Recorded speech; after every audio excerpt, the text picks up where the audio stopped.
I want to introduce you the first speaker. So the first speaker is Alessandro Annoni. I ask Alessandro to come to the stage. And Alessandro Annoni, I don't know if he needs to be presented because it's a very important person. We can say that he's the father of Inspire. So very important for Europe. We decided to start these invited speeches with European important people. So he's speaking, but we decided not to speak about Inspire because Inspire is something that is well known. Can we say in this way? It's not exactly, but at least from the ideal point of view, everything was made, thanks also to Alessandro. We want to give a vision for the future, which is related to this conference. So Alessandro will tell us something about the concept of sharing geospatial information. Thanks, Alessandro. The floor is yours.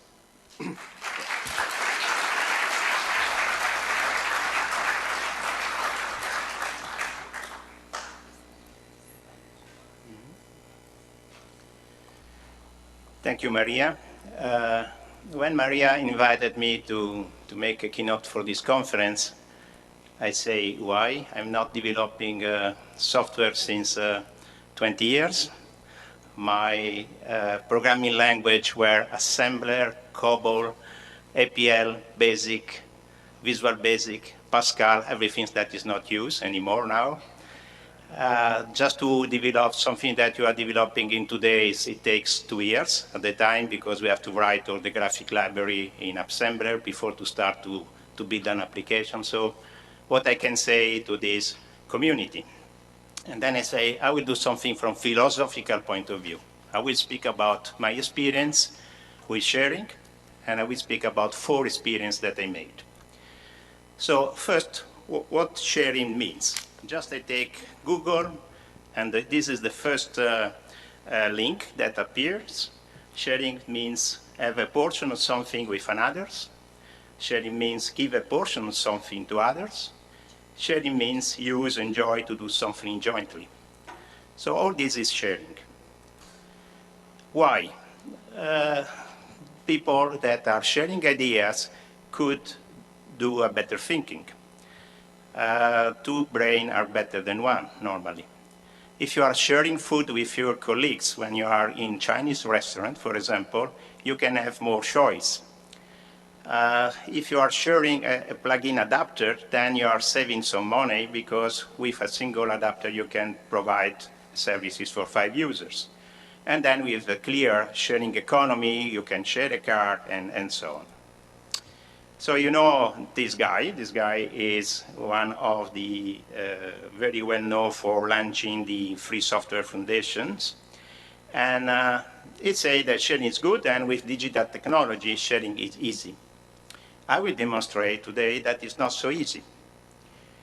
And this guy is Brian Kramer, is the CEO of Pure Matter, that is a digital agency based in Silicon Valley. That is a social strategist, author of a very well-known book, Human to Human. Recently, he wrote a book called Shareology, and is questioning, is sharing a science or is an art? You will see the answer at the end of my presentation.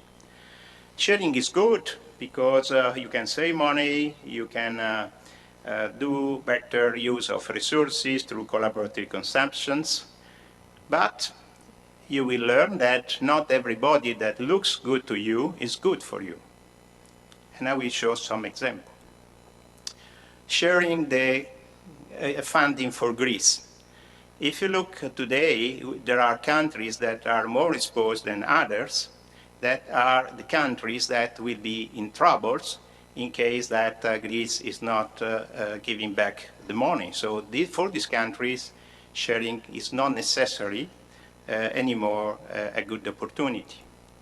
And when you look to the academic sector, very, very frequent questions that raise when we try to convince our colleague, including the colleague in the Joy Research Center, to share their data. They say, if I share my data, others can do scientific publications, so I'm creating the competitors.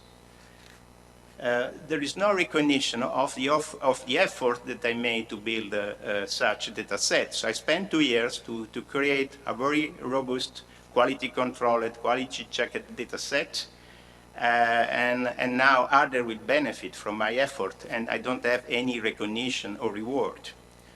The data that I have, these data are not good enough. It's better not to share. I prefer to give the when I finish my work, when I made my publication, then maybe I will share. I don't share my data because other scientists are not sharing their data. So just wait that the others start to share, then maybe I will share also. And this is mainly related to the fact that these people are doing their career on the basis of scientific publications. These people can advance in the career if they are publishing a lot. And there is no recognition for their career if they are publishing data. So this can be easily addressed in the future if you have recognitions and if you are introducing an impact factor also for published data, not only publications. So it's a not issue. Okay, opening data, removing barriers is clearly a necessary step for the sharing, but it's not enough. And then let me see more on my personal experience. In a talk that I made at the Aerojob Science Union conference, I spoke about which are the challenges when you are dealing with data sharing, in particular in terms of interoperability. And you can see from this picture that there are technological challenges, but the real world is including also challenges that are not technological, like legal, organizational, financial, cultural, human, and social issues. And let me see about 4 initiatives which have been involved that are basically a different nature. INSPIRE is a legislation. GEOS is a voluntary initiative. IPCAM will be an initiative driven by specific business, and MIDAS is a community-based initiative. So let me start with the initiatives that are more related to the environment. So what we know today that the Earth is a complex system or system of systems that understanding this system require multiple data that are not collected and will not be collected by a single organization anymore, that are coming from public sector, private sector, citizens, sensor, or whatever. And all these data are not collected for a single application, but they have to provide support for many of one applications. And the second consideration, if we are looking to our regions, Europe, that environmental phenomena are not stopping at the border. If you consider, for example, that 70% of the fresh water in Europe is a part of an international catchment, means that if you want to study and to try to address problems like flooding or water quality or whatever that is related to the water cycle, you can only do if you are working across boundaries of different countries. So there is a clear need to remove the barrier, the administrative barrier from different countries, and to have what we call a shared data and service infrastructures. This was the original idea of INSPIRE. INSPIRE is a piece of European legislation for the people that don't know. The directive has been entered in force in 2007 and is basically establishing the rules for creating a European spatial data infrastructures. If we want to simplify in a very short few words, is basically a comprehensive data inventory. Is facilitating data discovery through standardized discovery services and metadata. Is ensuring data sharing to rules to data and service sharing. And is allow standardized view services, download services, and transformation services. And finally, the last but not the least, is facilitating the use of the data by adopting common cross-domain data models to exchange the data. So which are the challenges that we have to deal? I don't want to enter Inspire because, as Maria said, Inspire presentation by itself will take the entire presentation. So we just want to show a few challenges. We have to deal with different classification systems. You can see in this example European Corinne and the system that is adopted in Austria for land cover. We have to deal with multilinguality.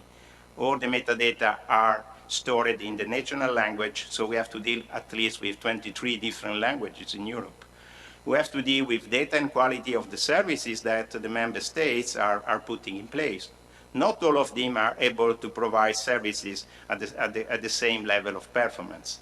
We have to deal with the multiple representation of the data, and the example of road that could be simple line or polygon features and so on. And then we have to deal with the reference system that are used in Europe and the different unit of measures. And as well, we have to deal with different standards. Just only, if you see in this picture, the sea level in Europe is very different. We have a difference in altitude of 2.5 meters in the case of some countries. So when you are putting together all this data, you are not necessarily creating a European data set if you are not doing some harmonization work. And the same as about the ICT standards. There are a set of standards developed by ISO, OGC, AEHO, but as well there are other standards that are becoming the de facto standard developed by W3C. And also, if you have common standards, you still have at the end the problem of the quality of the data. And this is a good example. If you try to put together the road network provided by two Ordnance Service UK and Ordnance Service Ireland, you will notice that there is some geometric inconsistencies, because these two projects have been done without a protocol in that is defining how to address cross-border areas. Or you have, like in the case here, two different communities, the marine agencies that are doing the marine spatial planning and the land use planning that, and then you have a pipeline, so something that is entering the water, and you see that this is not coinciding. Having said that, what we can observe after several years of the entering force of the directive. I don't know if you can, I hope that you can read this picture. This is quite new. It's showing the evolution of Inspire. So in terms of access to metadata through discovery services, you see the situation in 2010, and clearly as soon that is becoming dark, means that the member states are starting to provide discovery services and metadata.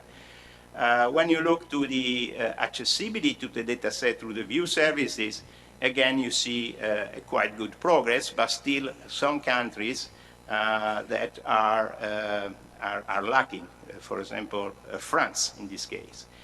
But when you see also the availability of data, so the really capacity to download the data, the progress is a little bit less, but still some good progress. What you see from this picture, that there is some good progress, considering that Inspire is very ambitious, but usability remains a major issue, and the main factor that affects today the usability of Inspire is the different speed of the member states in implementing the provisions, is the heterogeneous quality of the data. Inspire is requiring access to the data, is not requiring to re-engineer the data or to ensure the data have the same quality. And as well, there are policy restrictions. So this is why now we are putting emphasis on strong coordinations and try to focus on priorities, which are the data that are more important. Instead to try to cover all the Inspire data in a single time frame, we would like to a prioritization of the data efforts.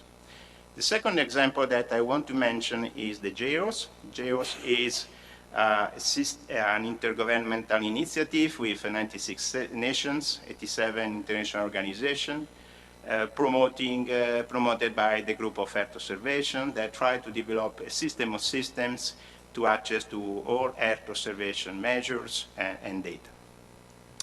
Why this is needed? I take two examples. If you look for climate change, you clearly need global data, and the example of Argo is a network of floats deployed by 23 nations. So each of the nations is covering one part of the globe. If you put all together, you have a global coverage that can use to calibrate any kind of climate change models. The second example is the International Federation of Digital Seismographic Network, in which you have observation about earthquake everywhere. If you put all this together, you can better understand what is happening at the continental level in terms of movement of the earth masses.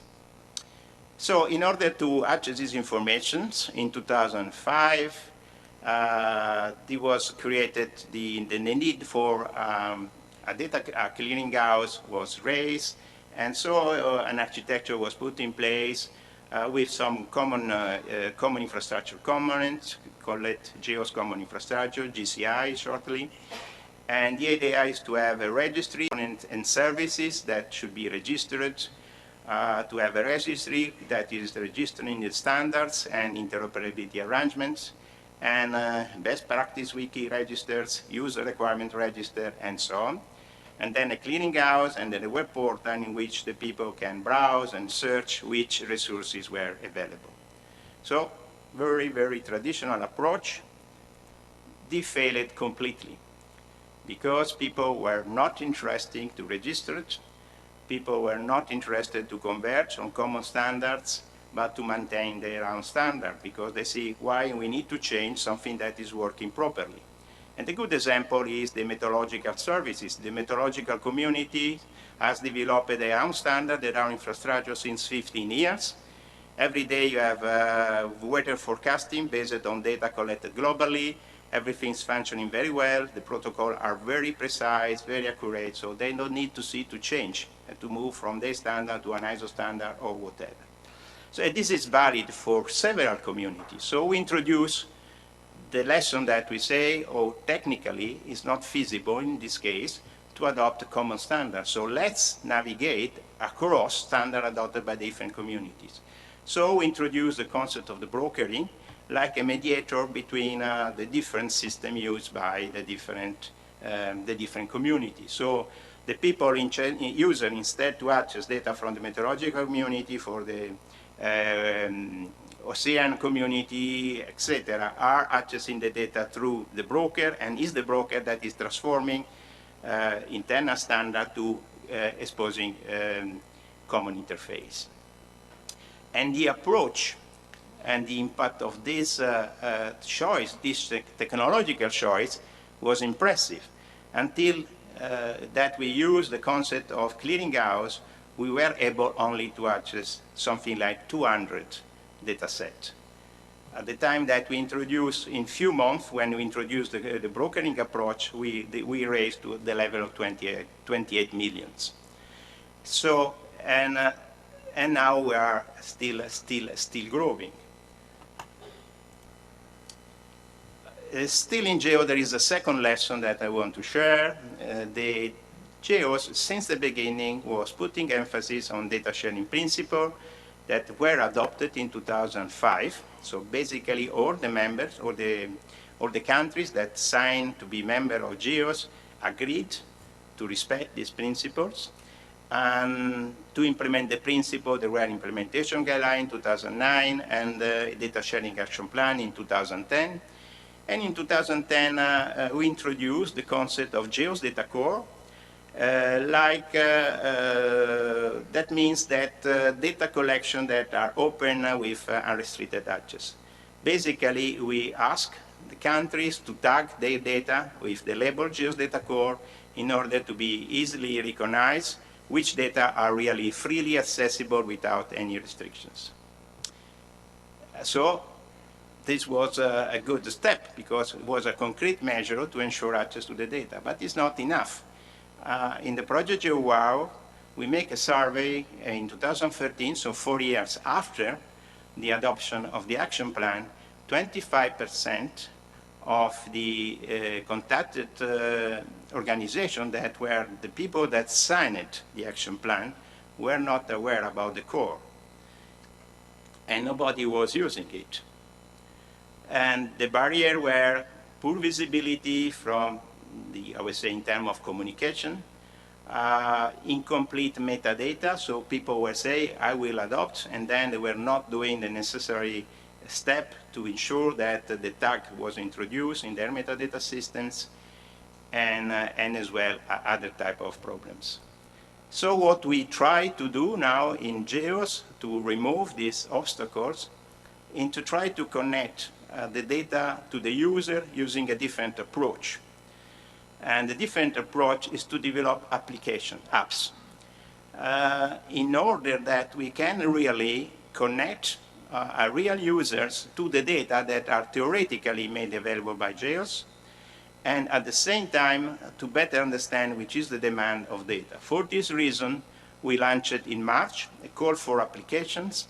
In May, we have the result, and 11 of the 59 applications that we received, 11 were selected. They are now starting the work, and we have quite interesting applications like location of invasive alien species, air quality forecastings, phenology check, etc., etc. And this application will be presented at the next GEO plenary in November, and will show how GEO could really benefit and for citizens, and as well better connect what is the infrastructure and the users, being user, application provider, or the end users. I don't know if in this room there are people that were participating to this call. I just want to remember you that there will be a second call on 15 September.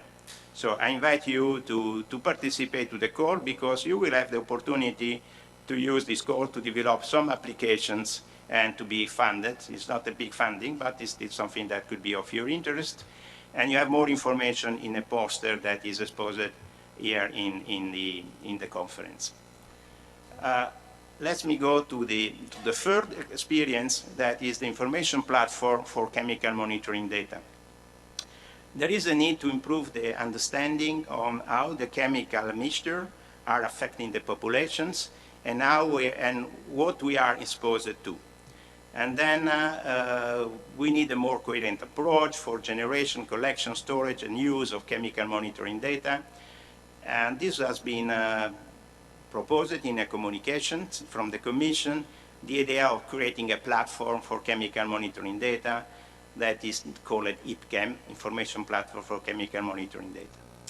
This platform has to deal with heterogeneous data set. At the moment, you can see data are collected by, in some cases, by Excel, by databases, by websites, and in some cases by GIS systems. So you have really heterogeneous data.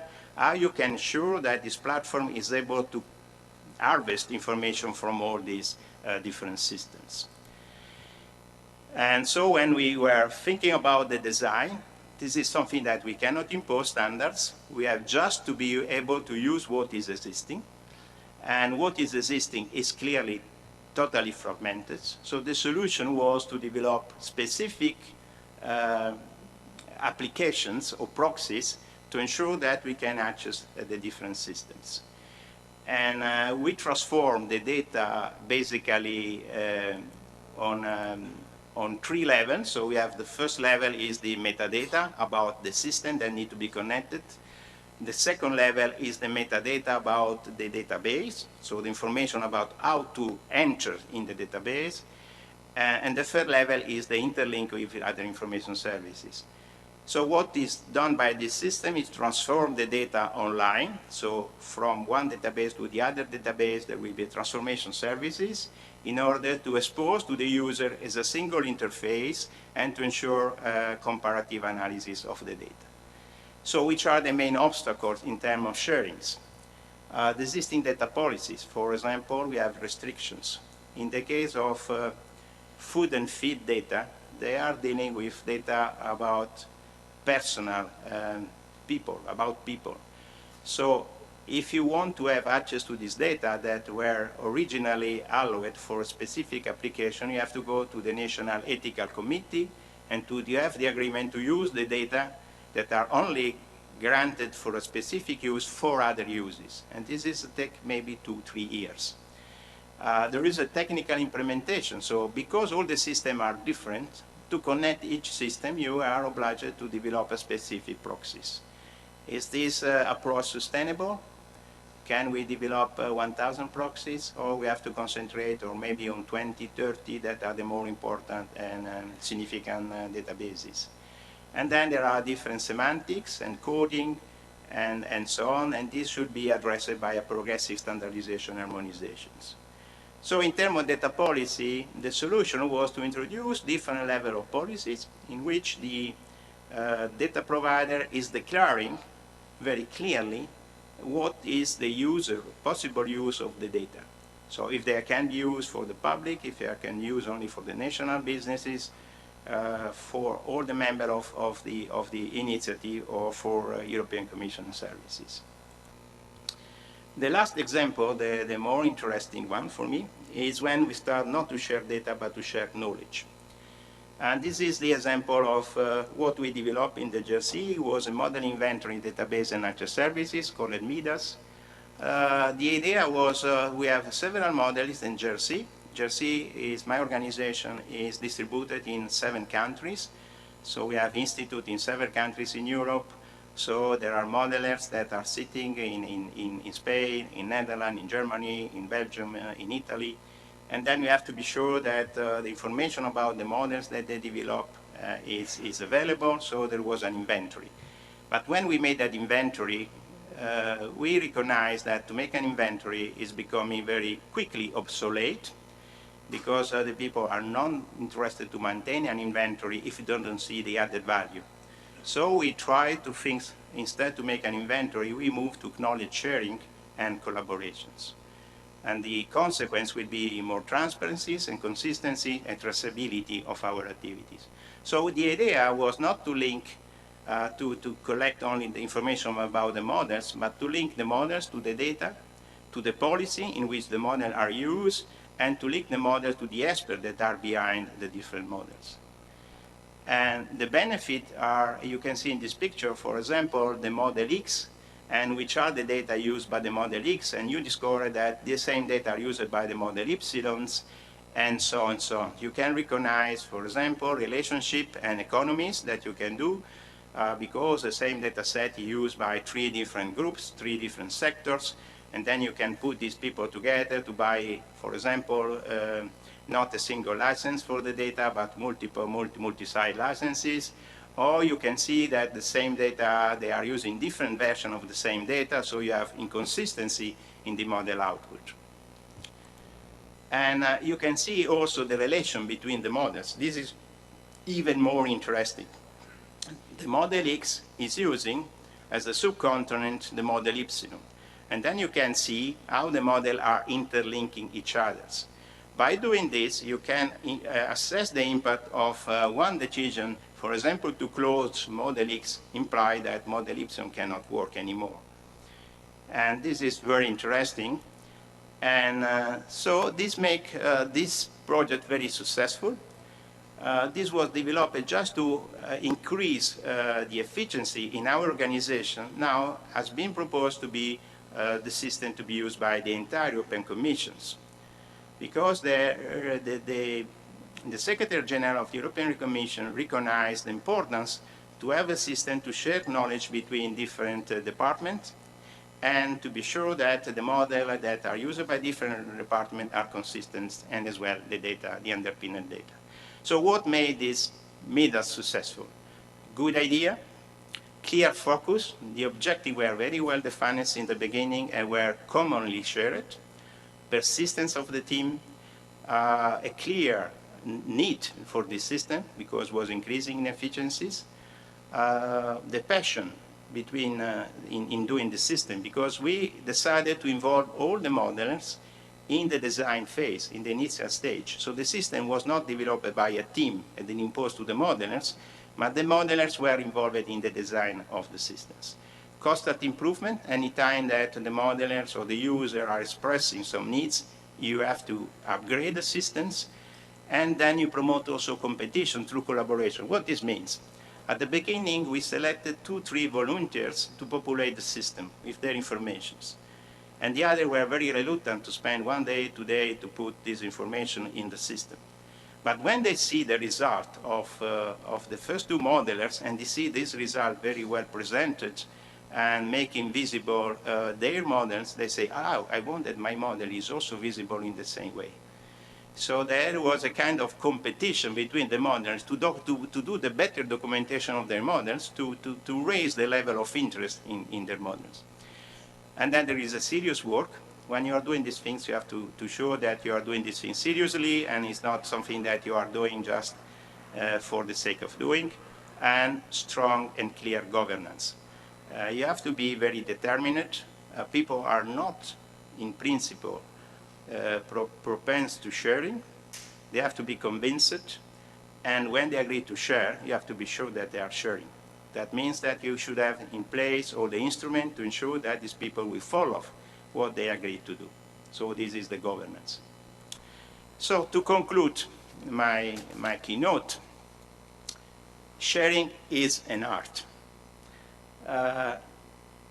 To be able to develop a project or a system that is based on contribution from different people, the initiator should have an innovative idea and a very good vision. This is the starting point.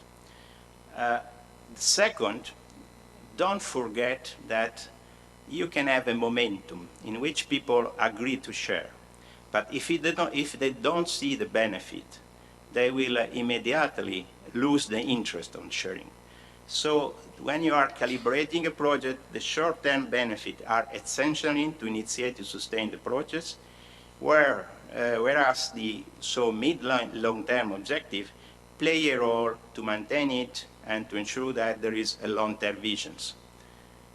This is one of the errors that we made of INSPIRE, just to look to the 2020 target and not considering the need to develop applications based on the INSPIRE data that are proving the benefit of INSPIRE since the beginning with a selection of data.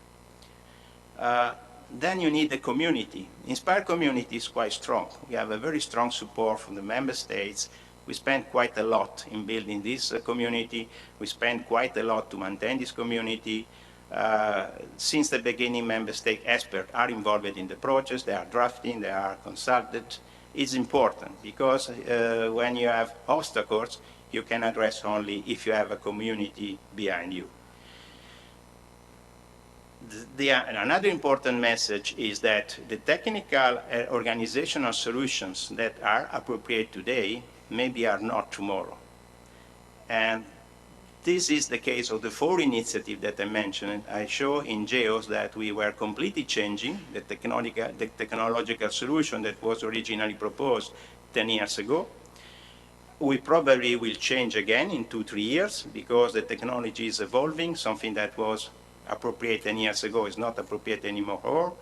So it's important that people that are developing this kind of initiative are free to change and free to adapt when new and better technology emerge.